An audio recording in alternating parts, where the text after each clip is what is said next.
तो दोस्तों यहाँ पे लेफ़्ट हैंड साइड पे हमारा टाटा पावर का जितना भी डेटा है वो सब लेफ़्ट हैंड साइड पे है, और अदानी पावर का जो है यहाँ पे राइट हैंड स्क्रीन पे आपको देखने को मिलेगा अदानी पावर का।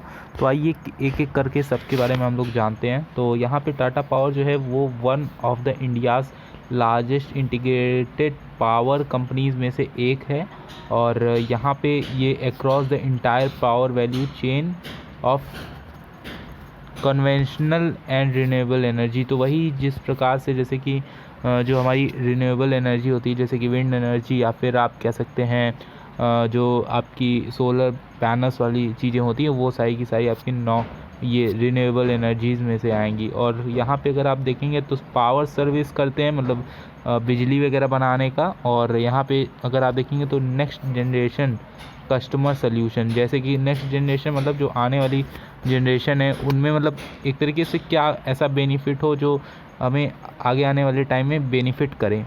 तो जैसा कि ईवी हो गया, ईवी चार्जिंग स्टेशंस, एंड यहाँ पे आपका हो गया होम ऑटोमेशन बेसिकली बहुत सारी चीज़ें होती हैं जो इंटीरियर में आप होम ऑटोमेशन में लगा सकते हैं। और अदानी पावर का सिर्फ एक पर्सपेक्टिव है कि ये मतलब एक तो ये largest private thermal power producer है, तो इसमें से मतलब सबसे लीडिंग है ये थर्मल पावर प्रोड्यूसर में। और ऑल्दो ये प्राइवेट कंपनी है जैसा कि आप जान रहे हैं।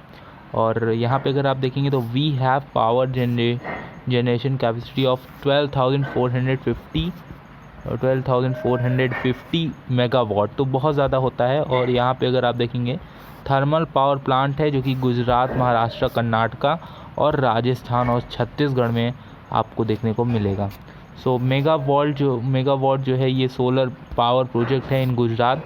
तो बेसिकली इनका भी काम यही है, जैसे कि आपको रिन्यूएबल एनर्जी देखने को मिला था यहाँ पे, और यहाँ पे भी आपको रिन्यूएबल एनर्जी देखने को मिल रहा है। थर्मल पावर मतलब बेसिकली थर्मल पावर तो नॉन रिन्यूएबल में आता है, बट आप इसको मतलब एक तरीके से इनका फोकस ज़्यादा इसी प्रोजेक्ट पे है जो सोलर पावर प्लांट्स हैं।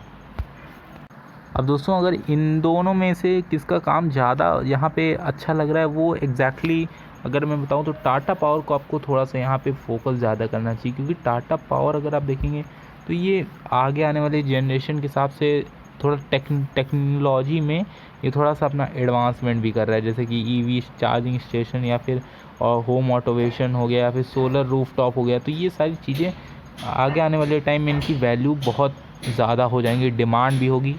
सो काफ़ी इंटरेस्टिंग रहेगा टाटा पावर यहाँ पे। ऑल्दो अदानी पावर सिर्फ एनर्जी सोर्सेज पे ही अपना मतलब डिपेंडेंट है, मतलब ये एनर्जी बनाएंगे तभी इनकी कंपनी ग्रोथ करेगी, अदरवाइज़ उतना मतलब फ्यूचर ग्रोथ तो आई थिंक उतनी नहीं है जिस हिसाब से अभी ये ज़्यादा फोकस जो है इनका जैसे कि सोलर पावर प्लांट्स है। बट ऑल्दो आप देखेंगे तो टाटा पावर मेरे हिसाब से ज़्यादा बेटर ऑप्शन रहेगा।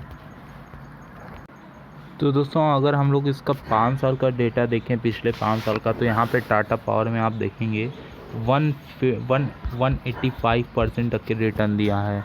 और वहीं अगर हम लोग इसका देखें जो अदानी पावर का है ये आपका जो है 402% तक के रिटर्न दिए हैं।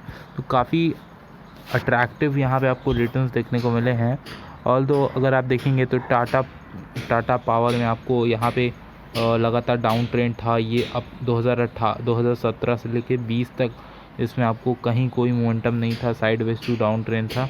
बट अभी के टाइम पे अगर आप देखेंगे तो यहाँ पे अच्छी खासी स्पाइक देखने को मिली है। ऑल्दो यहाँ पे अगर आप देखेंगे तो ये भी कहीं था नहीं 2020 तक और फ्लैट था। ऑल्दो ये थोड़ा थोड़ा अप जा रहा था, बट देखेंगे तो कोई मतलब नहीं है उस चीज़ का। और यहाँ पे भी आपको सडन एक स्पाइक देखने को मिली है। सो ये स्पाइक को थोड़ा सा कूल डाउन होने दीजिए, मे बी ये थोड़ा सा कूल डाउन हो सकता है और ये यहाँ इस लेवल पे आपको एक अच्छी प्राइस मिल सकती है। ऑल्दो यहाँ पे अगर आप देखेंगे तो टाटा पावर में आपको अभी बहुत ज़्यादा साइडवेज मिल रहा है, और ये जैसे ही इसके ऊपर निकलता है वहाँ पे एग्जैक्टली आपको तुरंत बाय का ऑप्शन मिल जाएगा। सो जो भी अभी इसका हाई इसने क्रिएट किया है उसके ऊपर अगर आप बाई करते हैं तो एक सेफ़र और बहुत ही मतलब एक तरीके से बहुत ही स्पाइकदार आपको मोमेंटम मिलेगा, बहुत ही कम दिन में एक अच्छा रिटर्न आपको मिल जाएगा। और गाइज़ अभी अगर पी रेशियो देखें तो पी इसका चल रहा है 64 का, सेक्टर का पी 32 का है। मतलब अभी ये बहुत ज़्यादा ओवर वैल्यूड है, ऑलमोस्ट 2 गुना ओवर वैल्यूड ये स्टॉक है। और इनके सभी आप देखेंगे तो इसका भी सेक्टर पी जो सेक्टर पी है वो 32 का है। तो दोस्तों ये दोनों आपको सेम मिलने वाले हैं, क्योंकि यहाँ पे दोनों ही एक ही सेक्टर से बिलोंग कर रहे हैं। तो अब यहाँ पे आप डिविडेंड देखेंगे तो 1.19 का है, और यहाँ पे आप देखेंगे तो सेम डिविडेंड है। तो डिविडेंड में किसी भी टाइप का कंप्रोमाइज़ नहीं करती है कोई भी कंपनी, ना ये ज़्यादा दे रही है, ना ये ज़्यादा दे रही है, ना ये ज़्यादा दे रही है, सबका दोनों का बराबर है। और यहाँ पे अगर आप देखेंगे तो जो सेक्टर में है गाइस, और जो डिविडेंड ये स्टॉक दे रहा है ये 0.62 का दे रहा है। वहीं अदानी में अगर आप देखेंगे तो यहाँ पे कोई भी टाइप का आपको डिविडेंड नहीं मिल रहा है। तो ये थोड़ी सी मतलब थोड़ी सी निराश करने वाली बात है, बट इसका भी डिविडेंड आप क्या ही करेंगे लेके, बहुत कम है। और यहाँ पे जो आपका पी रेशियो है वो भी 2 गुना चल रहा है, तो कोई ख़ास इसमें बन नहीं रहा है। पी के हिसाब से अगर आप ट्रेड लगाते हैं तो अभी आपके लिए ट्रेड यहाँ पे एग्जीक्यूट नहीं होना चाहिए, यहाँ पे आपका ट्रेड नहीं एग्जीक्यूट होना चाहिए इस प्राइस पे।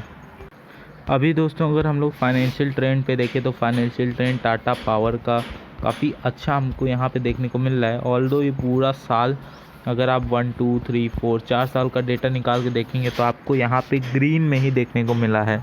वहीं अगर हम लोग यहाँ बात करें आपका ये अदानी पावर, तो अदानी पावर 2021 में इसने पॉजिटिव रिटर्न दिए हैं, मतलब ये इसने ग्रोथ की है। ऑल्दो ये 3-4 साल से लॉस में ही थी कंपनी, और कुछ खास रिटर्न इसने नहीं दिया है।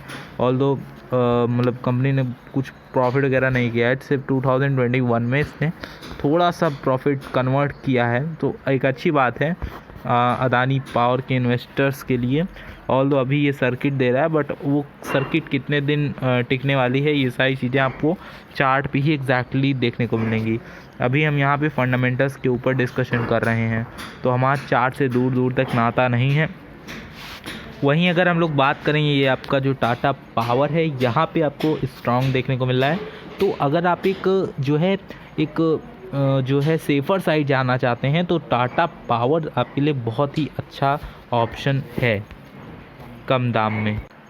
अगर दोस्तों हम लोग मार्केट कैप में कंपैरिजन करते हैं तो यहाँ पे आप बहुत ही क्लियरली देख पा रहे होंगे कि 89,905 करोड़ का मार्केट कैप है अदानी पावर के पास। और वहीं अगर आप देखेंगे तो यहाँ पे अदानी जो आपका टाटा पावर है ये बहुत मतलब थोड़ा सा इसमें कम आपको मार्केट कैप देखने को मिल रहा है। 87,424 करोड़ का आपको मार्केट कैप देखने को मिल रहा है, तो बहुत कम है, मतलब बहुत कम नहीं, एक तरीके से अगर कंपेयर करें तो यहाँ पे आपका ये जो आपका जो अदानी पावर है इसका मार्केट कैप आपके पास ज़्यादा है इस पॉइंट पे। सो काफ़ी इम्प्रेसिव है ये चीज़ें। और डेप्थ अगर आप देखेंगे तो डेप्थ में भी आपका यहाँ पे जो है 15,000 करोड़ का है, और यहाँ पे आपका सिर्फ और सिर्फ 20,000 करोड़ का ही डेप्थ है। तो काफ़ी इंटरेस्टिंग है अदानी पावर भी, तो हमें इसे भी इग्नोर नहीं करना चाहिए। तो ऑल्दो अगर हम देखें तो इनके जो अभी जो इनके फंडामेंटल्स हैं, जो डेप्थ को और मार्केट कैप को देखें तो यहाँ पे थोड़ा सा अदानी पावर स्ट्रांग पड़ रहा है। बट अगर आप सस्टेनेबिलिटी और सेफ्टी ये 2 चीज़ चाहते हैं तो आप टाटा पावर को आप ज़्यादा वेटेज दीजिए। अगर आप थोड़ा सा रिस्क उठाने के लिए कैपेबल हैं तो आप जो है अदानी पावर को अपना टारगेट बना सकते हैं। काफ़ी इंटरेस्टिंग है अदानी पावर, तो इसको ओवरलुक मत करिए। अगर आप थोड़ा सा भी रिस्क ले सकते हैं तो मेरा सजेशन यही है कि आप अदानी पावर को ट्राई करिए। अगर अदरवाइज़ अगर आप एक सेफ़र वे चाहते हैं, सेफ़र ऑप्शन चाहते हैं, तो डोंट माइंड कि आप जो है यहाँ पे आप टाटा पावर में आप बेझिझक आप इन्वेस्टमेंट करिए। अच्छे टाइम के लिए करिए, अच्छे अमाउंट के साथ करिए और एक अच्छा रिटर्न आपको मिलेगा। So all the very best. तो मिलते हैं अनदर एक्साइटिंग वीडियो में, तब तक के लिए नमस्कार।